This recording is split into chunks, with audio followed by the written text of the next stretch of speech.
हमारे डैशिंग नेता एच जयशंकर वो अब जाते हैं, मतलब अभी वो एक दौरे पर है जहाँ पर वो जर्मनी, नेदरलैंड्स, डेनमार्क, इन 3 देशों के दौरे पर है। ये जो 5-6 दिन का दौरा वो कर रहे हैं, वहाँ पर वो यूरोप के इन तीनों देशों के लीडर से मिलेंगे, वहाँ पर मीडिया हाउसेस से मिलेंगे और वहाँ पर उन सभी को ये चीज़ बताने की कोशिश करेंगे कि किस तरीके से पाकिस्तान पूरी दुनिया के अंदर आतंकवाद फैला रहा है। सिर्फ भारत ही इससे त्रस्त नहीं है, पूरी दुनिया इससे त्रस्त हो सकती है। इन सभी चीज़ों के बारे में एच जयशंकर बात करेंगे। अब उनका एक इंटरव्यू बाहर निकल कर आता है जहाँ पर इंटरव्यूअर उनसे सवाल पूछता है और वो उन सब चीज़ों के जवाब देते हैं। अब जो सवाल जवाब होता है उसके अंदर एच जयशंकर वापस से हेडलाइंस के अंदर आ जाते हैं और हेडलाइन के अंदर पहली चीज़ स्टेटमेंट निकल कर आता है कि यूएस वॉज इन यूएस। मतलब इंटरव्यूअर उनसे सवाल पूछता है कि यूएसए का क्या रोल था, यूएसए कहाँ था। जयशंकर जी बहुत नॉर्मली बोल देते हैं यूएस वॉज इन यूएस। मतलब कहने का तात्पर्य यह है कि जहाँ पर डोनाल्ड ट्रंप सबसे आगे बढ़ चढ़कर, आपने वो राजपाल यादव वाली मीम देखी होगी ना कि ऐसे वो एकदम आता है भगते हुए, वैसे ही डोनाल्ड ट्रंप आ रहे थे कि मैंने सीज फायर कराया, मैंने सीज फायर कराया, मैंने सीज फायर करवाया। क्यों?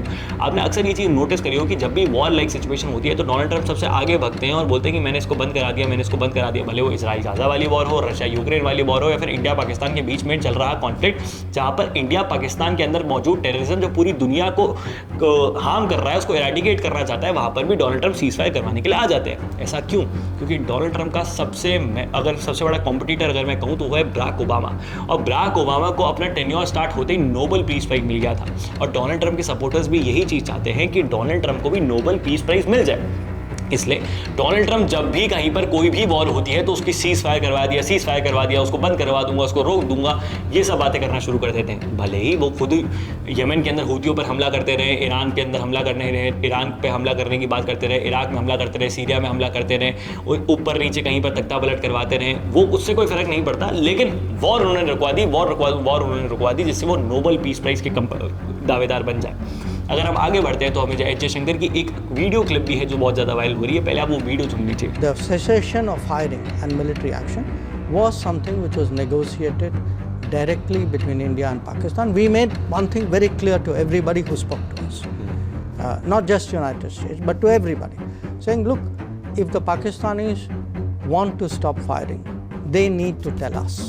We need to hear it from them. Their general has to call up our general and say this, and that is what happened. तो आपने ये वीडियो देखा, इसके अंदर आपने देखा किस तरीके से एच जयशंकर ने ये बहुत क्लियर कर दिया है कि अगर सीज फायर या फिर ये ऑपरेशन सिंदूर जो पॉज हुआ है, ये पाकिस्तान के मिलिट्री जनरल्स ने हमें कॉल किया था, उसके बाद जाके हमने ये पॉज किया है। किसी भी थर्ड पार्टी इंटरफेरेंस के तहत ये चीज़ पॉज नहीं करी गई है। ये जो लाइन है ना, ये हर एक व्यक्ति के मुंह पर तमाचा है जो इस चीज़ को बोल रहा था कि यूएसए ने सीज फायर करवा दिया, यूएसए ने वॉर रुकवा दी। ये बहुत ही क्लियर आउट स्टेटमेंट है यूएसए को भी, वेस्ट के एक मीडिया आउटलेट को भी और हिंदुस्तान में मौजूद कुछ पत्रकारों को और नेताओं को भी, जिनके मुंह पर यह बहुत बड़ा तमाचा है, जो भारत की सॉवरेनिटी को लेकर एक सवाल खड़ा कर रहे थे कि भारत सही में क्या एक सॉवरेन देश है जहां पर दूसरे देश के प्रमुख आकर भारत के अंदर वॉर रुकवा रहे हैं। सबको ये पता चल चुका है कि भारत के अंदर ये जो ऑपरेशन सिंदूर है ये अभी सीज फायर के तहत खत्म नहीं हुआ है, ये अभी सिर्फ पॉज किया गया है। देखा जा रहा है कि किस तरीके से पाकिस्तानी एस्टैब्लिशमेंट आतंकवाद के खिलाफ क्या रुख अपनाती है। इसी के साथ साथ अगर मैं आपको बता दूं तो जो जिस तरीके से ऑपरेशन सिंदूर को पॉज किया गया है वो इस चीज़ को दर्शाता है कि कभी भी आर्मी जो है इस चीज़ को वापस से शुरू कर सकती है। और आर्मी अगर जब इस चीज़ को वापस से शुरू कर देगी तो पूरी दुनिया को फिर से ये पता चल जाएगा, जहां पर चाइना के डिफेंस सिस्टम काम नहीं करते, पाकिस्तानी एस्टैब्लिशमेंट बिल्कुल निखट्टू की तरह कुछ नहीं कर पाती और इंडियन आर्मी सिर्फ अपने रूम के अंदर बैठे बैठे, एसी कमरे में बैठे बैठे ही बटन दबा के पाकिस्तान के एयर बेसेस तबाह कर देती है। आप सोचिए, हम सिर्फ बैठे बैठे इतना कर रहे हैं, कल को अगर सही में जंग के मैदान में उतरने की नौबत आ जाए तो पाकिस्तान का क्या होगा। और फिर भी पाकिस्तान को इस चीज़ का डर नहीं है कि इंडियन आर्मी उसके साथ क्या कर सकती है।